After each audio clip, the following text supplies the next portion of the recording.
And he's back. I knew it. Knew Dan what? is the most dangerous animal of all. I knew that. I heard that from somewhere. The most dangerous game. It's a movie about a cat who hunts people for sport. People. The most dangerous game.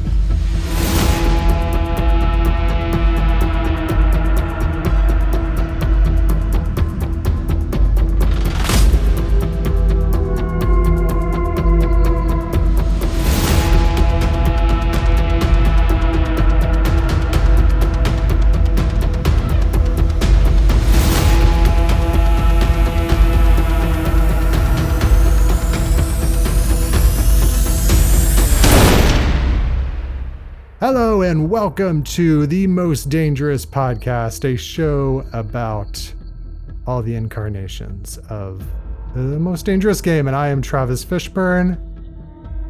Hi, I'm Alex Brunel.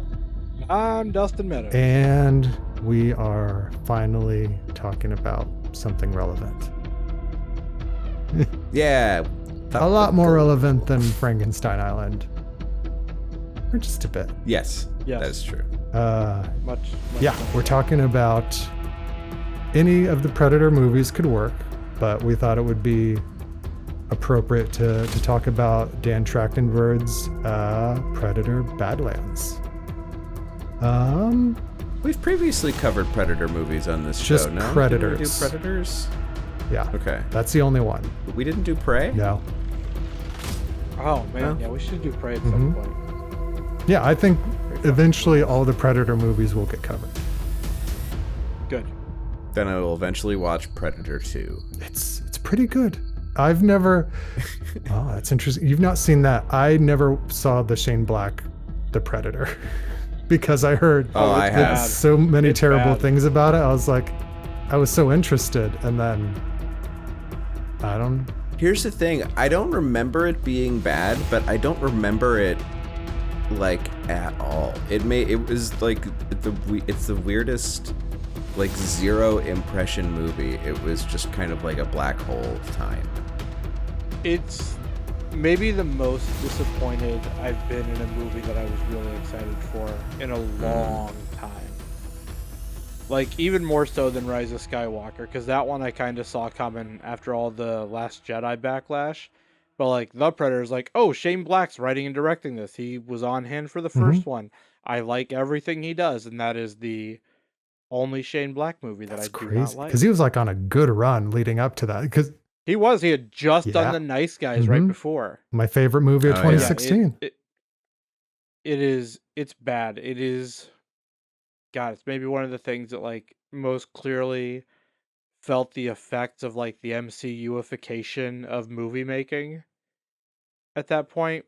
It's bad. It's bad. Sad. Very sad. But then This is the Dan, way. Dan Trachtenberg saved the franchise by Yes, he did. making. Well, when Prey came out, it was a secret Predator movie for a while, right? That was the thing. I think it was not. Well, I don't think it was advertised really. Period. Before it came out, I feel like those bus stop ads that were up for like months in Los Angeles only really came out when it like on day and date, maybe. Yeah. Well, especially because it was a direct to streaming Yep. movie too. Yeah, it was a Hulu It's movie. terrible. So like it got a couple of theatrical screenings, neither of which I was able to make, which I was really bummed about. And I think they both happened kind of after the fact. Yeah, of course. Yeah. They were too. not. They were after because like the movie picked up steam online. Like people Yeah. saw it and were like, oh, hey, there's a good movie on Hulu, guys. Like they got this in Palm Springs. Let's go watch Hulu right now. Yeah, it's like on the short list of like, oh, this was a streaming movie, and it's actually really good. Like it's Yeah. amazing. And then they just have decided that Fox just decided that Dan Trachtenberg is just the Predator guy now. Which I'm very okay with. Seems fine. Dustin, did you see the anime movie? Yeah, I actually got to go to the only theatrical screening of it. God, was that? Yeah, that was this year. Earlier this year, they did a premiere at the Egyptian, and they had Trachtenberg and some of the other people involved with the movie on hand. They did a Q&A after. But yeah, Killer of Killers was great. I loved that too. Oh, Killer of Killers. He's that's 3 right. for 3. with these movies for me. Gotta watch that. It's really solid. It's So so also like good. a Hulu streamy? Sorry. Yeah, yes, it is also on Hulu. Okay. But yeah, it's an anthology, and it's just, hey, what if a predator Mm. fought Vikings? What if a predator fought samurai Oh, and no one told ninjas? me it's a Predator What If. I love What Yeah, If. it's an anthology, so it's basically it's like, oh, hey, he just said, hey, remember those Dark Horse comics? I'm gonna make those the basis for some of these movies now. Fuck yeah. Yeah. My only gripe about it is like, why can't we get this in live action? But Yeah. but it's Well, it's really good. Well, I mean, Yeah, Killer of Killers. based on the success of this, it could very well happen. That's what I'm hoping for. But yeah, every single one he's done like has been they're so good. I love them. And even as someone who loves Predators, like I think these are after the original is like, these are probably the best. Predator, like they're different. They represent different eras of filmmaking and different approaches to telling a story and having an audience connect with the characters in that story. Like just fundamentally different approaches. And Predators is a weird kind of in between thing. It definitely doesn't go for any of the connect with the characters in an emotional way For sure. that any of Trachtenberg's or that Prey or this film go for. But Predators like is very still much in that 80s vein, but kind of with that heightened like late aughts, Yeah. you know, computer-y stuff and the grit and Mm-hmm. God, what a And with fucking them movie. trying to get Schwarzenegger to come back like as Dutch, which never happened, but like it fed into the whole that's right. Lego sequel thing as well. Yeah. So I like that I like when we have different types of storytelling modes in a franchise to choose from. Like in Star Wars, we want the Star Wars like political thriller, we have Andor. We want the Star Wars like fun and cutesy kind of stuff, we have Rebels. You know, we have the different flavors, and I like that we have the different flavors of Predator movies. I don't know if we needed them, but like I'm here for them because they're fucking good. Yeah, same. Yeah, bring us the cutesy Predator. The baby Yacha. Oh yeah. I mean, that's like almost what this movie is to a degree, because it's about the runt, you know, like we're supposed to be rooting for the scrawny Predator the whole movie. He's great. It's true. Oh yeah, he's This fantastic. is a great Yeah. movie. This is a really good It movie. really is. And as is like what I do now is I just like don't watch trailers or know anything about a movie anymore. Yeah, So, same. I had no idea what this no movie idea was. that it was like there weren't any humans in it. I didn't know that it was all from the perspective of, you know, an alien character. I did not know that Elle Yep. Fanning was a synth. None of that. Nope. That No clue. Elle Fanning being a synth, I think, is about the only thing that I definitely knew Yeah. going in beyond it being a Predator movie. I want to tell you guys a little bit about my experience at the screening I went to, which was at the AMC City Walk. Angela and I sat next to a guy and his like 5-year-old son, like a real little kid. And I was concerned before the movie started. As the movie progressed, I'm like, oh, I mean, like, it's kind of intense, but like all the blood is green and white. Like there's nothing, it's fine. Like it's a pretty soft movie in the violence way. But the first 20 minutes of the movie is in Predator language and in subtitles, which is a bold friggin' choice that I really liked. But I wanted to be annoyed by it, but the dad was being too considerate, and it was just very sweet. He was literally whispering all of the subtitle dialogue into his son's ear, who was like quietly and patiently listening and not talking back and asking questions. And it was like polite and not too distracting. And ultimately I decided very cute. Yeah. And I mean, what's this movie about if not family? And then Yeah. killing your father. I mean, I guess the beheading is pretty brutal for a Yes. 5-year-old. The multiple beheadings are pretty brutal Yeah. for a small and child. when the runt kills his dad at the end, the little boy looked up at his dad and he's like, okay, I get why you brought me to see this now. Yeah. That's maybe when, why the dad went and got the popcorn refill like 30 minutes into the movie. Yeah. When Deck kills his father and lives out my dream. Make that movie, Dustin. Oh, have been thinking on some variation of that for years. I also, it really is like going into it. Because I was wondering about the PG-13 thing. 'Cause, like I was I didn't thinking even know. back. I assumed it was rated R. I had no idea it was even rated I PG-13. only saw it like a day or two before we went to see it, and I remember thinking, I was like, oh man, that's a small part of why Expendables 3 sucked so hard. But then like we get there, I was like, oh, if they're on an alien planet, like, and I know that Elle Fanning is a synth, like, there just might not be humans in there, and you can get away with the same kind of violence when it's not Yeah, human they don't blood. care. It can be as Absolutely. violent as Yeah, possible, but like as long as you don't show human blood. That's like one of the reasons why the Christopher Nolan could make all of his Batman movies the way he did. Nobody bleeds. yeah. Those movies are so violent. Bloody pulps of people. They would be. Yeah. So yeah, thoughts about like I don't know. Do we need to analyze? Do we want to analyze the movie? I love how it's like just.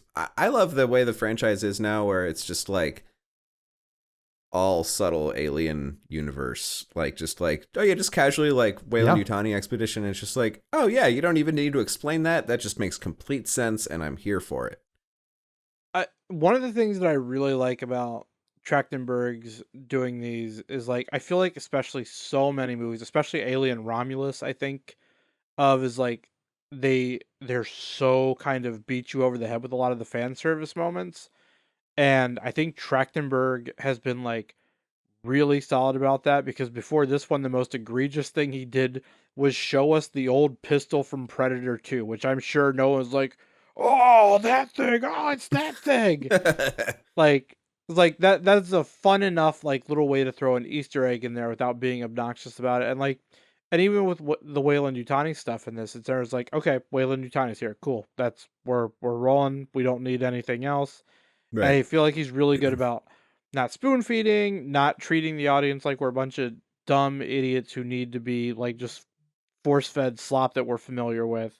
And I Yeah. think that's what sets his work in a franchise apart from so many movies that are, whether they're getting a legacy sequel or like a soft reboot or whatever else, like he's clearly coming at it from a place of like he's been a fan of these for Yeah. years and is like, hey, this is what I've wanted to see in a movie like this, and that's what he's delivered every time. And he clearly knows the universe, he knows the lore about the Yacha and all this stuff, and it's just him doing things that nobody thought to do for whatever reason before now. Hmm. Yeah. I bet like Dustin, don't you feel like this movie would have benefited from a CGI de-aged Ian Holm as another I android? I see where you're coming from. I'm going to no, Yeah. absolutely fucking not. No. But no, I love that as It's well. like Negative, my When friend. that was mentioned, I'm like, okay, they just took that and just it's casual canon. It's not like Yeah. Yeah. uh I also really like whenever a movie does a very casual but in-universe plausible explanation for speaking in English, yes. which this movie does very effectively. Yeah, I thought that was a really solid way to handle that. when she started to Yeah. speak in English, I thought, I'm like, oh, is he gonna go Hunt for Red October where the Yaoja's gonna start speaking in English too? And I was appreciative that that did not happen. Yeah. Yeah. Props to the creature effects department for like supporting a movie in broad daylight and full facial expression. I mean, I'm sure there's a lot of computer assistance Mhm. on that main character. But it's But still like like it looked pretty good for the most Yeah. part. yeah, and he's not in a mask. No, Like that's the the other other thing thing. about That's a like the crutch other that they Predator could have movies, like hung on to, which they mostly do. right. Right. And just like, nope, here's the guy's face the whole time. And we even get to, like, she even asks a question like, why do you have two sets of teeth? What do they do? Yep. One It's a of the fair things question. I saw a lot of my friends making the comparison to is that this also feels like kind of like an 80s fantasy movie with the story, Mm-hmm. like a Conan or a Deathstalker or something in that vein. And that's something else that I really dig about this is like first off, we got a Predator movie where we're with the Predator. The Predator is our main character, which the closest we've gotten to that before was probably Requiem, and even then, like, it's only kind of. Right. And then on top of that is like, oh, hey, this predator is like on a quest. Like, it's not just him running around like killing people. It's him like actually undergoing this rite of passage. Um, and like he's picking up his weird buddies along the way and building his little group. And yeah, I really thought that was a cool approach to this. That's one of the many things that I loved about it. He's doing the rite of Yeah. passage that, Alex, I'm not sure how far you read post Return of the Jedi legacy stuff, but at one point, I read the Zahn books. I think I don't know if it was I mean, I've read so many of those stupid books, and it's all like, Yeah. What's the thing? The I one might know thing it. I remember is Chewbacca goes and he helps Lumpy go on like a similar kind of hunt, rite of passage. Do you remember that? I vaguely remember. I remember Lumpy being involved in it. I never read the novel because there were a bunch of like the only one of the weird kind of like, why would you read this kind of Star Wars novels I ever read was this one called Yoda Dark Rendezvous, which was about him and Dooku and had this incredibly bizarre Yoda dialogue that was just beautiful and delicious. So I think I knew that the Lumpy thing happened, but I don't think I ever read that book. But that was when like the writer wanted to tell a story that involved Chewbacca's family, and he got told that he had to use Lumpy. Is that right? Makes sense because he's the only character that like actually gets used. Okay, because I do remember that being a thing where like somebody there, like that was like one of the ways that the holiday special was confirmed as canon because someone wanted to write a story that involved Chewbacca's family, and he was told this is Chewbacca's family. That's awesome. I miss the old EU, the old European Union. Back when Chewbacca was dead. Yeah, crushed by a moon. Would you trade? This is awful. This is like stupid, toxic, fanboyish, like subject matter. But would you trade like the old EU in which we've lost Chewbacca, or the current canon where the other three are dead? I would trade the old EU for what we have right now in a heartbeat. Because at least everything was considered as as like, consequence of the things around it. True. And like in a greater context and not in the bubble of like, how can we maximize Christmas 2 years from now? This is true. This is way off topic. We never got to like discuss the Soderbergh Ben Solo movie that never happened. See, was there anything worth reading about aside from just like that was talked about and never happened? Like, was there a script? There was a script. Was it in the pipeline? Went so far, and it was never Really? like announced by Kennedy or anybody, but like Soderbergh was, wrote it. Adam Driver was all for it. He's like, yeah, I like this. I want to, for whatever reason, Lucasfilm approved of it and Disney said no. What?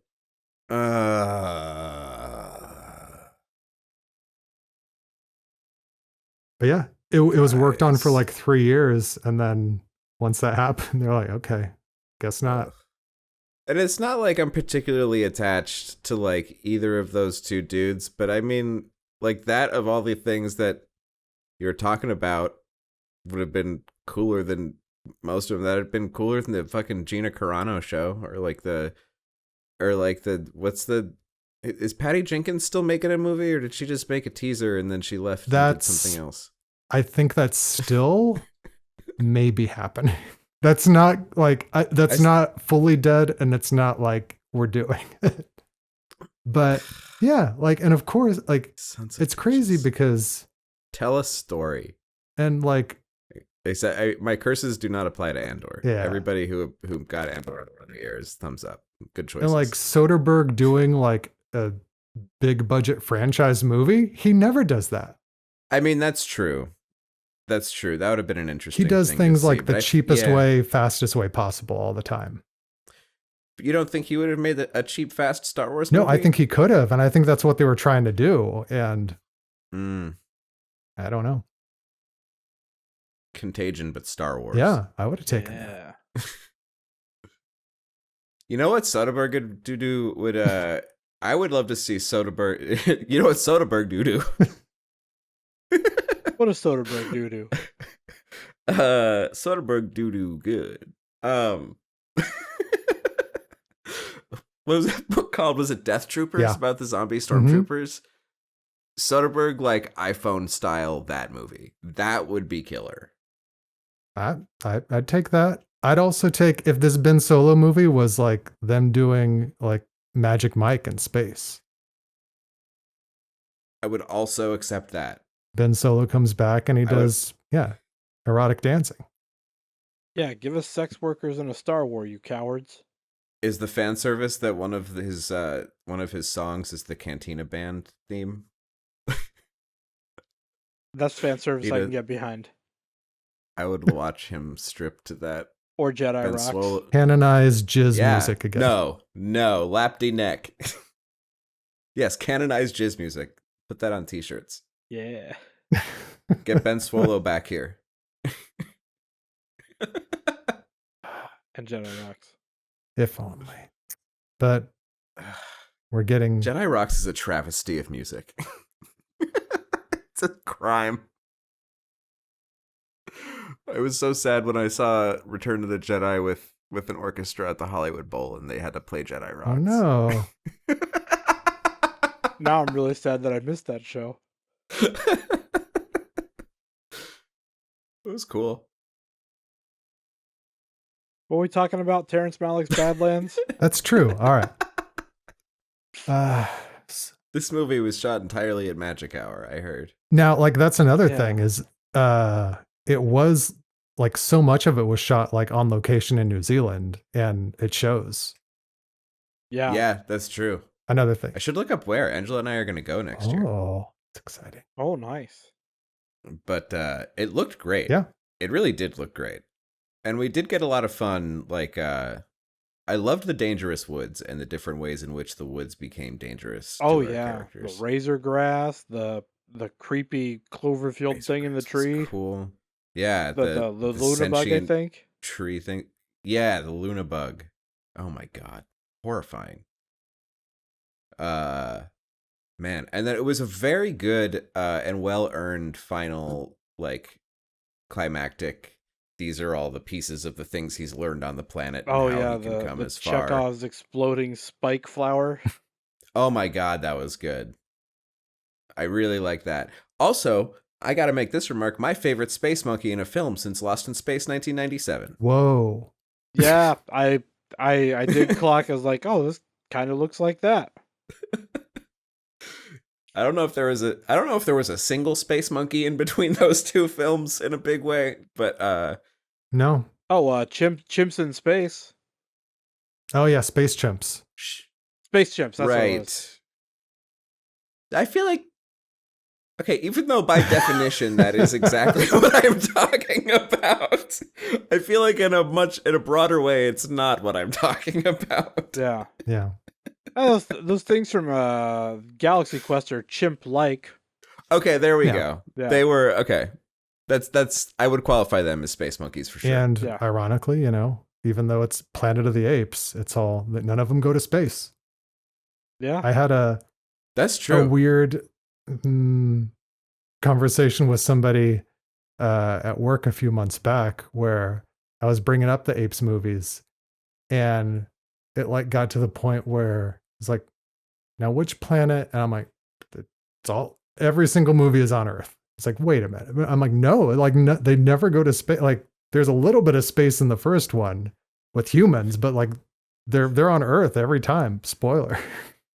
Yeah, that's the whole point of that series. Yeah.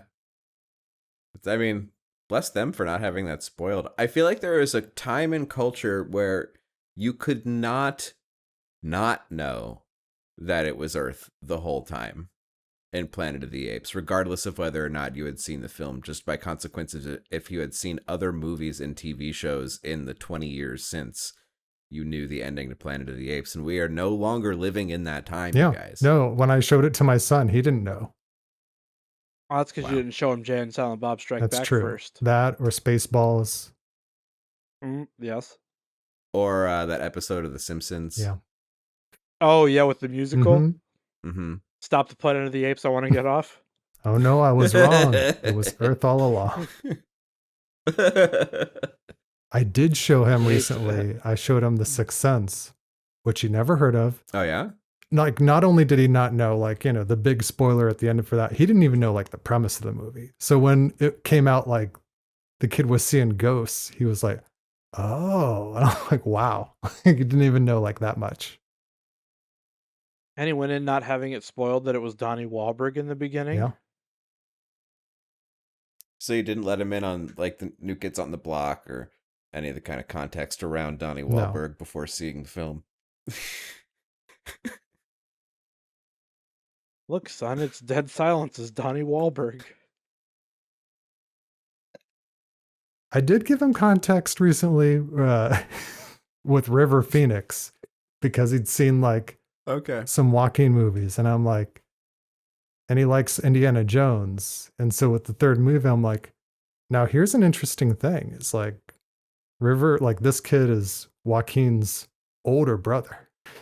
But of course, unfortunate circumstances. And someday Harrison can see the Viper Room himself if he would like. It's just over the hill in Hollywood. All right. Back on track with Terrence Malick's Predator. Badlands, Terrence yes. Malick. Yeah, what else do you guys want to talk about this film? Well, Elle Fanning does two roles, and both. Like, Oh yeah, double duty. Oh, yeah. Both of the performances, just even the first. If it was just the one, I was really impressed with that because I've never seen her give a performance like that. Yeah, what was the show? Was it The Great? She was on a show, wasn't she? Maybe. Or the Queen's Gambit? No. No, that's Anya No. Taylor-Joy. Yeah. Right. Who No, they but Elle Fanning was do in- have similarities. Right. That's why I was getting confused. But Elle Fanning was in some other TV show that I didn't watch that I think was well received. But I, like you, this is the first time I've seen her do anything in a long time, and I was pretty impressed. I forgot that she was playing two roles, like, because they were very distinct. They from each were. other. Even when Yeah. they introduced like the sister, I was like, is this still Elle Fanning? Is this Dakota? Is this somebody else? Yeah. Yeah. And I was thrown too because, like, I know that I've seen her in other stuff, but the only thing that I could remember off the top of my head was the Neon Demon, and that's just because we had seen that this year. Mhm. So I was like, oh yeah, she's in that with Keanu Reeves in an uncharacteristically awful role. Oh, love him in that Real scene. Lolita Oh, shit. he's so good. He's so It's good. horrifying. That movie's so good. Yeah, I dug it. Yeah. Although I could have Anyway. used more of the mountain lion in the hotel room. Yeah. Oh, But yeah, that's- Elle Fanning is fantastic in this. Like, it's always such a gamble when a character's like, all right, you're going to play two different roles. And, like, there's definitely times where I see it as like, this is fine. But, like, God, probably the last time that I can remember that I saw it in something, and I was like, oh, this is really solid, was There Will Be Blood with Paul Dano playing the two Sunday brothers. Mhm. Oh yeah. Now, Dustin, have you seen Sonic 3? I stand corrected. Yes. Yes, I have.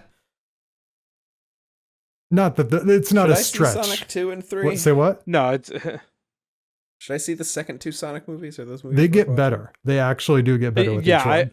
I think they genuinely get better the longer they go damn on, it. and I think 3 is kind of God the pinnacle damn of it. it. God damn it! They're didn't fun. want Yeah, that you want be to see the Carrie case. go full Robotnik. You got to keep going. Ah, Yeah, all right. like genuinely, my biggest gripes with the first one is just the product placement is shameless. Yeah. And then it's the same issue that I had with the Masters of the Universe movie with Dolph Lundgren, where it's like, hey, we have these amazing characters from this awesome world. Let's put them on Earth the whole movie. Yeah, sure. Yeah. Okay. And for whatever reason, they made the Knuckles spin-off show that is also really good, starring Adam Pally. Oh, okay. I've not heard anything about the show yet. I knew it existed, but I hadn't checked it out yet because, oh boy, did I not care at all. Oh no, I would actually recommend checking it out. What's the Okay. what's the name of the actress? And from the Righteous Gemstones, Vice Principals. Oh, Edie Yeah, Patterson? she's in it too. Okay, sold. Yep. Sold. That's all you had to tell me. I'm on board. She's great. But she's not in this No. movie. Knuckles is not in this. There's like Though 4 like people in Knuckles this and the movie. Predator share like some similar like visual Yeah. style. I feel like Knuckles' quills are very much kind of like dreadlock-ish. Yeah. Yeah, they both have character designs that make it obscure as to where the head ends and hair begins. Yeah. But yeah, Elle Fanning's great in this. The effects are really solid. Like The effects are really good. when I saw the trailer, I definitely was like, okay, so obviously we're going CGI for the Predator's face for most of this. Oh no. But then it looked really solid.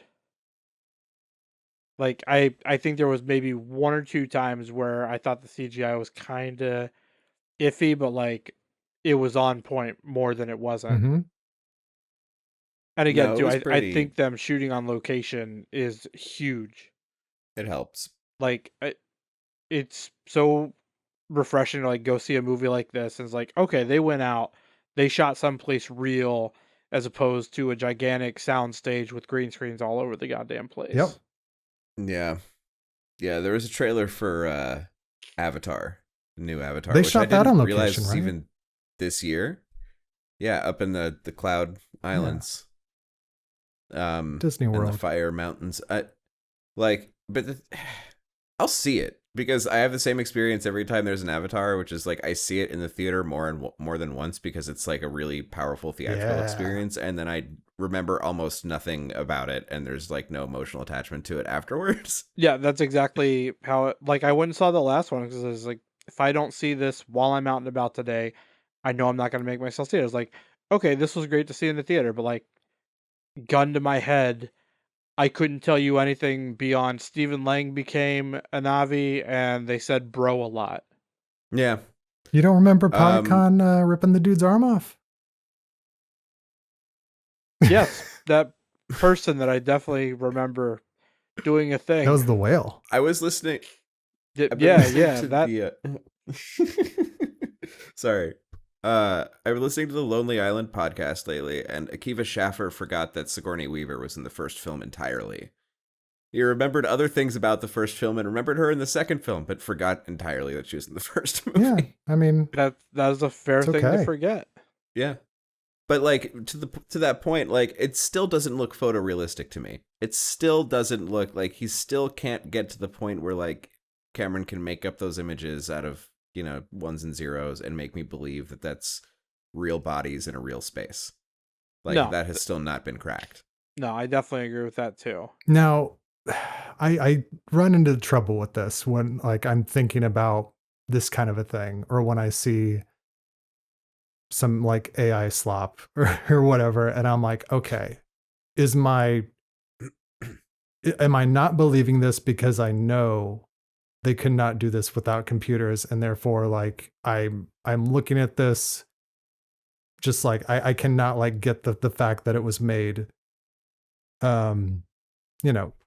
with that technology out of my head, and that's why it doesn't look real. Whereas if I like was transported from like 1925 to now, would my mind be like, oh my god, what are these? I think for me it's largely like it's kind of the Jurassic Park problem, where like I feel like that's kind of where visual effects like really peaked, and hardly anything that has come out after that has looked even close to as good as that did. I mean, except for Rebirth. Come on, Dustin. Best looking movie of 2025. Wait, what the hell is Rebirth? That's the most recent Jurassic World Was movie. that the Jurassic Yeah. movie? Oh, right. Yeah, that I have that I have not watched yet. Yeah, don't do that. No, Don't watch it. the world, like, I'm gonna watch it because I think it's finally on Peacock Yeah, now, it so I is. don't have to put in any effort beyond pulling it up on my TV. But like, it was at a point I was like, I could get in my car, drive to the theater, which is only like 10-15 minutes away, and like carve out part of my day to see this, or I can just maybe get around to it when it's on streaming. Like, how do you? It's mind-boggling to me how they simultaneously made these movies so much less fun, but then they still made $1 billion goddamn dollars. Yeah, it was just still a huge movie. And that's because stupid people like me still paid money to see it. Hey, I went and I saw all three Jurassic World movies. I saw them in the Yeah. theater too, in the hopes that they would get better. So maybe there's too many of us continuing to give them the benefit of the doubt. I put my foot down this time. Do you know what would I make these think- the Jurassic movies better? If they were dinosaurs for hire, That's that. I mean, there is that. Also, if they made a Most Dangerous Game via like in the dinosaur world. Oh my god, yes. yeah, like there's. How do you take the concepts like, oh hey, dinosaurs are loose in the world, coexisting with us now, and then you still just keep doing the same story beats? Like the dinosaur black market thing in Dominion was the most interesting well, thing. it was interesting, but Well, how they pulled it I guess off. that I did see Dominion. I forgot about. I couldn't remember if I had seen the second one or not, and I remember that part very well. So it means I have. Yes. Yeah, like there are like these snippets of interesting things in each one, but then that's never the focus. It's like there are so many more interesting background details in the world that they build, and then they focus on just the same boring corporate espionage story that we've seen in every single one of these. Yeah. But like, aren't you way more interested in knowing how Dodgson wanted to manufacture locusts to kill all the grain in the world so that he could monopolize? Oh my god. Somebody I told me may- about the locust thing before I saw it, and I thought they were messing with me. If I may, in reference to Dodson, nobody cares. Yeah. We got Dotson Nobody here. cares. And then not Is, even B- the is real BD Dotson. Wong not still on Law and Order Oh, I don't know. or one of those shows? Good question. Like, does BD Wong like need to keep being in Jurassic movies? No, Is my I think question, what guess. happened was, when they did the Legacy sequel, it was they wanted to start fresh, but BD Wong actually became a name, and they're like, oh, we can like add some cachet by like bringing him back, and then he became the primary okay. villain of the the sequels. Even though he was a and then very he got- nice guy in the first movie, it seemed like. Super nice. I want to trust BD Then Wong. he like goes real crazy in in Fallen Kingdom. He goes, Yeah, and then they give him the Fast and the Furious villain redemption arc where it's like, oh, I feel bad about those awful things. Okay, you're a good guy now. I hate that. Yeah. Like the Fast and the Furious movies, I mostly put up with it because, well, they're the Fast and the Furious movies. I've still never seen a single one. I should sometime. yeah, it's I will. an interesting watch. Yeah. They peak at 5, I thi- 14. and then Right. But 5 is definitely the pinnacle. I will go up through 8. I think 8 is a lot of fun. But I think from 9 on, they definitely they become too self-aware, and it takes a lot of the fun out of it.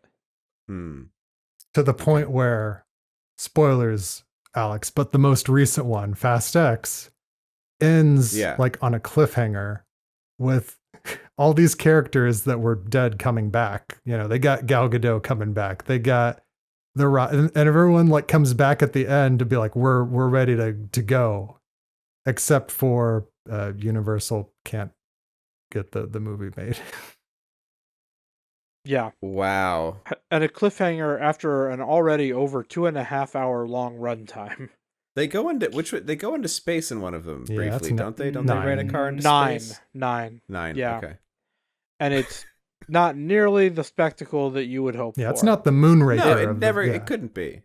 No, it's definitely. It feels like something like they were already done, and there's like, hey, how can we go to space easily with like 2 days of reshoots? Cool.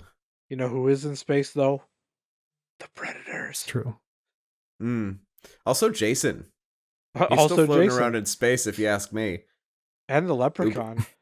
Uber Jason's still out there. Oh. Did the Well, no, Leprechaun not make it back to go back to the hood? I don't know what the timeline of the Leprechaun movies are. I feel like because Leprechaun in Space is in the future, that has to be like the end of the timeline. You're probably right. Yeah. You're right. But, I forgot that movie was also in the future. Yeah, because the Leprechaun has a lightsaber at one point. Jason, he actually, I don't think it's Earth, but he does. He crashes into a lake on a planet at the end. So Jason is actually. That's right. He's planet bound by the end of Jason X. Right. He's in Space Crystal Lake at the end. Yeah. Yeah, I don't think it's Earth, but it is a very similar. No, you're right. It's not Earth because Earth is no more. What if it was? Yeah, Earth is like an archaeological Kyber site. Crystal Lake is what he fell into. And just got a lightsaber. That's what we haven't had a Star Wars of, is an unstoppable, unreasonable magic, slasher killer. Yeah, I guess we have. I mean, they just haven't been the focus. Yeah, I mean, it's like that one scene in Rogue One was like, let's take a Jason movie and let's put it in Star Wars for 10 seconds. Yeah, give us a Star Wars horror movie. It's an untapped market, man. Or let Sebulba fight a predator. That'd be an interesting fight. I would watch that. I'd watch a Sebulba movie. I would be more excited if they actually made a Sebulba movie of almost any kind than most of the things that they've announced.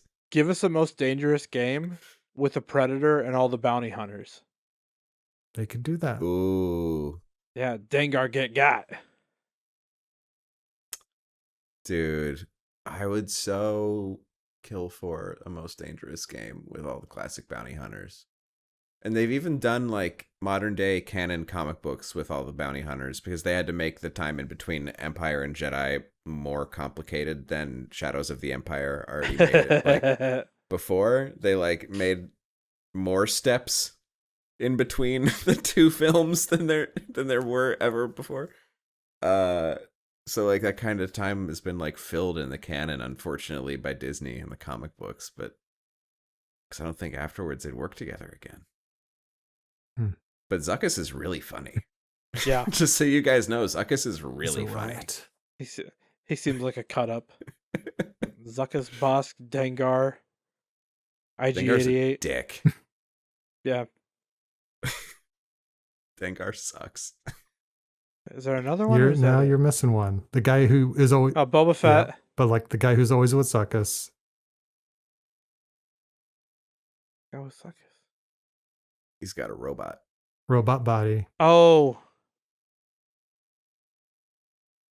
I can't remember his name, but I know who you're talking about. Yeah, 4LOM. Yes, 4LOM. I kept thinking Lobot, but I was like, no, that's Lando's dude. No. And he also has a tragic story in the comic books. No. Oh no. Does he get killed by a predator? It's like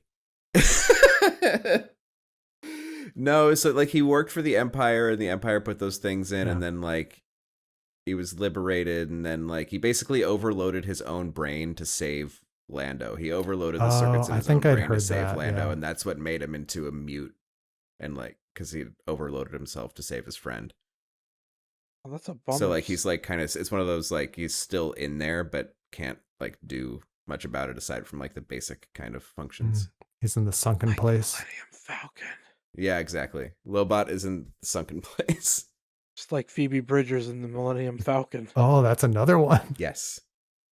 All of these Yes. tragic things Oh, with man. Lando's best friends. Yeah, specifically this tragic thing that never comes up after. I know. That's a kind of big thing to just drop into the origin story that didn't need to exist. Oh, hey, your ship has the spirit of your horny robot friend. Who made a lot of good points Yep, and now has no voice. and she must scream. I should play that game someday. So it's getting a physical re-release from Atari. Oh, that's cool. So I was actually looking into that. Well, but back on the Terrence Malick's Badlands. Terrence Malick's Badlands. Yeah, sorry. Here's another thing. I'm the worst at diverging. Yeah. You'd think that I was chomping at the bit. I'm like, all right, now what's the Star Trek connection here? And there's really none on the surface. There's like none of the. I looked up all the actors. They're all famous for being mocap people in Peter Jackson movies because they're all from New Zealand. Yeah, about to say there's like what, maybe 5, 6 Yeah. actors in this whole movie. So, however, while I mean, this was like happening while I was watching it. I'm like, what's the race called of the Predator? The Yacha. I'm like, this Yacha. They're very Klingon-esque, and the culture seems very Klingon-esque. Yeah. And so the one connection here is that what is the person's name?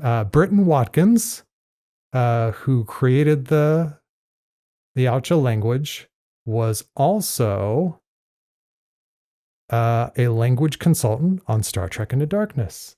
So there you go. Okay, very good. And That's a deep contraction. Well done, yeah, Travis. well played, no, sir. I mean Informed. that was me like grasping for something, and then I mean, you found something. I did, but like that's like I got to give a shout out to Slash Film for posting Badlands and Star Trek have Ooh. a surprising thing in common that was like it seems unintentional by the guy. He's like, But it also makes a lot Yeah. of sense. That's funny. Man, how come Michael Dorn never played a Predator? you could do it. Give me a buddy cop movie with a Predator and a Worf. Oh, man. They'd get along. No, they Right? would bicker and They would Yeah. kill each other. But if they were Well, facing a at greater first, enemy, which is how the buddy cop formula works. These two will never get along. But then write they it on do. spec, you'll make $1 million. Yeah. but like See? this movie was a buddy cop movie. It also That's true. was. Yeah, I was really surprised how much the comedy didn't take me out of it. It was really funny. Elle Fanning was... I Yeah, mean, I was the like, interplay this- between those two characters is really funny. I think in another director's hands, I don't think it would have worked as well. But like again, like Trachtenberg, obviously, clear appreciation for the source material, clear dork understanding of all of it, and it works. Fully. Now, were either of you as disappointed as I was when the credits rolled and they didn't play Springsteen's Badlands? That would have been nice. No. You don't Seemed have like to a know real obvious I did choice, but really like, the title pops up, and then the quick cut back to the exact same frame, the character with like that. Yeah, the mom showing up.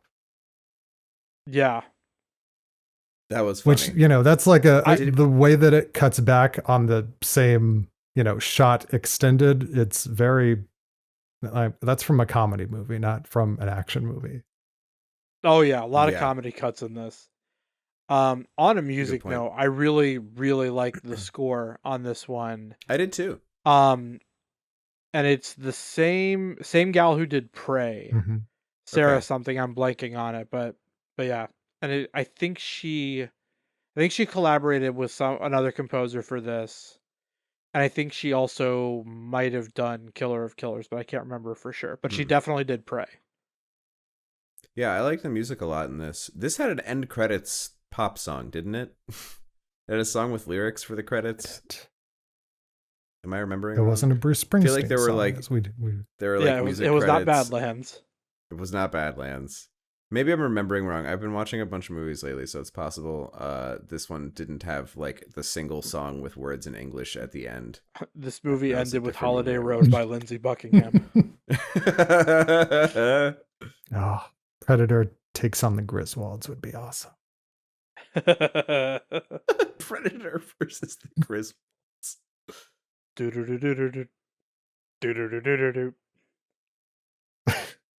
Randy Quaid could probably almost take a Predator hand to hand. He's crazy enough. Oh God, yeah. It's true.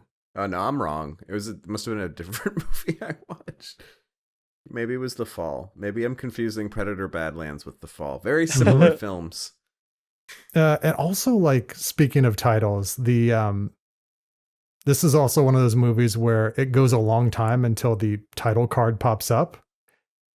Yeah, it's like almost 20 minutes. And when it does, like, I was like, this is a choice of like the 20th Century Fox presents like everything, like all of the stuff in there that you expect to see on, you know, a poster or something from the 70s. That was my other gripe with it, was that like I thought the timing of the title card drop was great, because like it hit and I was like, oh right, they haven't done this yet, because it's I think after he escapes from like the snake vine things, so it's a good way, but before he meets up with Thea, but yeah, it's in there, and then it's like 20th Century Fox. I was like, come on, man. I liked that stuff. I liked all the text around it. I think I'm in the Alex like camp, where I was like, this is a fun, like, retro. This is a choice. Yeah, I don't know, like, it's a choice.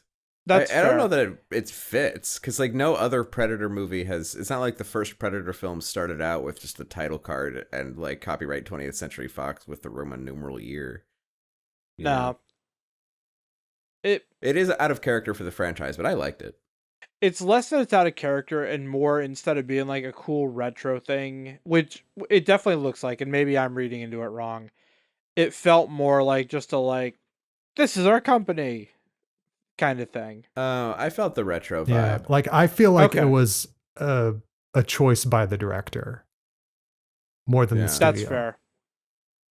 Yeah. If that's the case, then I'm fine with it. It in the moment it felt like the opposite to me, which is why I kind of was like bristled at it a little. That's fair. But, yeah, if that's the case, then I'm fine with it.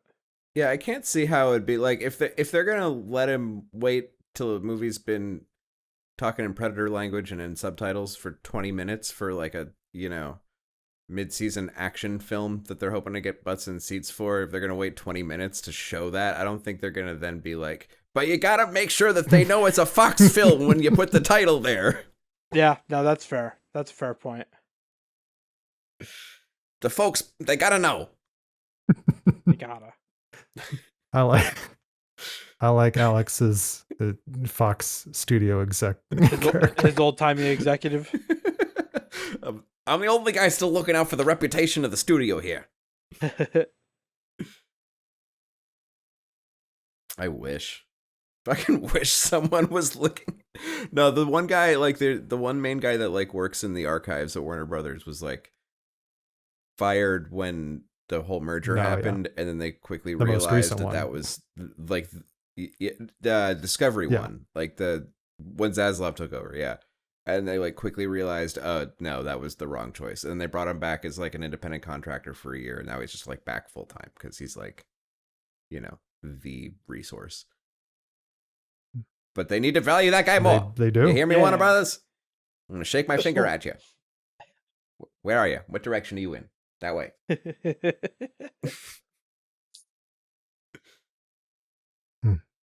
Another thing with this movie, like, spoiler for the end, but I was the last, well, it's not the very last beat of the movie, but it's after the big action set piece where, you know, they free the big monster and it's reunited with its child. And I'm like, all right, this is the end. And then when it explodes, I was like, I didn't think they were gonna kill it. Nope. Yeah, I didn't either.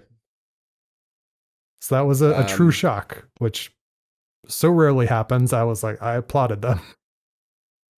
That's true. That moment did surprise me, and my biggest complaint about a movie that I don't like is that I was not surprised. So that, well done on that. It is hard to surprise me anymore. So They did it. Having a parent explode right in front of their child. I mean, like, when you can make the little space monkey emote like that, I mean, it's pretty good. And then, like, you know, I'm very curious about the growth timeline of the creature. I don't think it's gonna fit on Predators on Deck's ship for forever. Mm-mm. No. It'll probably tear up that whole clan that's just coming to, you know, it'll probably tear up Mother. Like, it'll be fine. Take his mom's ship. Yeah. It looked like a big one. Oh, yeah, you're right. That'll be fine. That's a huge mother. Yeah. That's another thing I liked about the Weyland-Yutani stuff was they kept referring to Mother. Yeah. Mother is ubiquitous.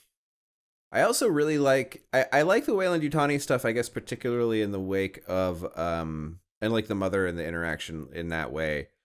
I like that particularly in the wake of like the current state of technology, and like that just operates in the same way it always has because it functions perfectly well for the world, and we don't need like current ways that we interact with technology to kind of commingle with the thing that works in the universe. Mm-hmm. Does that make any sense? Yeah. Yeah. Modern technology sucks. I didn't see the last Tron movie.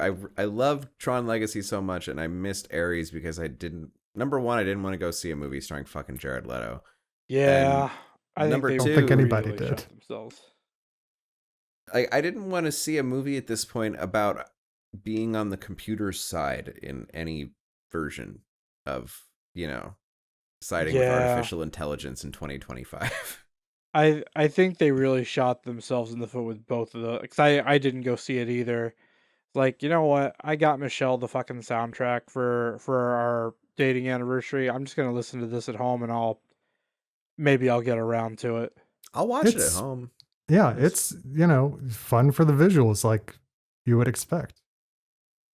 Yeah. Because I took Harrison to see it because we had like this stretch of time where it was like, you know, we didn't really have a movie that we wanted to see, but it was like a movie that was playing, and that's how it ended up. Yeah, there's something that we could see.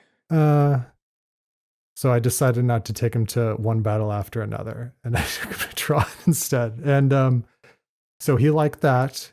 And this is weird because after that, I'm like, all right, because he had not seen the other two. And I'm like, okay. And there's Jeff Bridges, and he's the character in the first movie. And he is always about, he'll watch stuff from like the 30s and 40s. Like, you know, I'll introduce him to things, and, you know, he'll watch those with no problem. And so for whatever reason, I'm like, okay, so you want to watch like the first one? He's like, okay. And maybe like 20, 30 minutes into it, like I came down and I'm like, what? You're watching something else? And he's like, yeah. He said, I don't know what it is, but it feels too old. It's like, I'm like, whoa, that's crazy that like that movie feels like so slow and old compared to just stuff that's older than that. He just hates Bruce Boxleitner. That's because his words were like, it feels older than it actually is. And I'm like, yeah, I guess. Well, because technology has come so far in that 40-ish years since Tron that like he's seeing stuff on the screen that like he has an analog for, you know, in real life, kind of like there's things that correlate to real life and everyday things that people interact with in Tron now. Whereas in 1982, that was like, some people would be like, oh, that's like my life. But then like 80% of people are like, what is this thing? Yep. You know, and just having like that super slick kind of idea of technology ingrained so deeply, and then being shown a movie that like in comparison looks like this is what people envisioned. Right. But like on a similar note with the Jared Leto thing, he's really into Spider-Man right now. And so he's like rewatching like all the movies. He's interested in like the stupid Sony things that they made. And so he's like, he pointed one and we're like on Disney Plus or whatever. And he's like, Morbius, that's like, oh, that's about the guy, that's about the vampire guy. I'm like, yeah. And he's like, can I watch that? I'm like, you can? I've heard it's terrible. It's a choice you can make. And then he was looking It's at it. He's bad. like, is that the Tron guy? And I'm like, it is. Unfortunately, he's in both of those movies. I mean, he's not old enough to explain why he shouldn't get into Jared Leto yet. Yeah. Well, there's some surface reasons. Mainly that I don't think he's very good at his job. He's got a really punchable aura. Yeah. I'm glad Edward Norton beat his ass. I think his best role. Oh, And Fight Club. yeah, that's right. Oh, that's right. Because he's too pretty. You said Edward Norton, and I heard Edward Furlong. Oh. And I just imagined that there was like a drunken brawl. That's fair. That I could see happening. I'm like, did Eddie Furlong just like really just done? I've had it. Did Jared Leto call moi a dipshit? Oh man. Right. I need to start wrapping up if we are Oh there. sure. We gotta Sorry, I'm the worst podcast host. I diverged us so hard this whole time. Well, it's because we didn't have the stay on target sound. Yeah. Oh I don't even know where that is.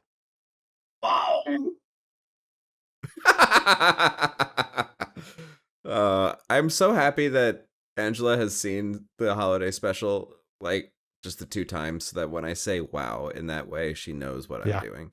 Yep. All right. Stay on target. There it is. There we go.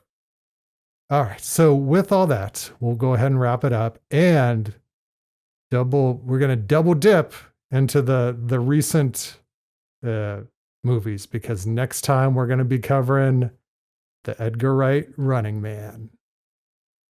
Yeah. Which has been like one of my most anticipated movies of the year, and I have not heard the best things about it, which I find to be a little bit of a bummer. But we'll find out. Yeah. We'll find out for ourselves. I'll try to see it within the next handful of days so we can do a show in a timely manner. Yeah. I as well. And so until then, Dustin, where can people find more of you? You can find me on Instagram, Dustin Meadows, Letterboxd the same. My YouTube's Dustin Meadows Comedy. I also have my show Pop Culture Hell coming up this Saturday, November 22nd, Killer Fitness in Burbank. So if you are in Los Angeles, it's a free show. Come to it so that they don't cancel my show and let me stop doing it, because it's a really fun show. And you can also follow Pop Culture Hell on YouTube and Instagram as well. Cool. And Alex, how about you? Letterboxd at Alex Brunel. Otherwise, I'm good. Yep. Same. Travis Fishburne at Letterboxd. Doing Keanu November. And then... Oh, so that's why you watch Destination Wedding. Good choice. Which, second, when you guys brought up the Mountain Lion and Neon Demon, I'm like, oh my god, like 2 Keanu movies I've watched within a week with a surprise Mountain Lion. I forgot about the surprise Mountain Lion and Destination Wedding. I'm overdue for a rewatch on Destination Wedding. So yeah, all of that.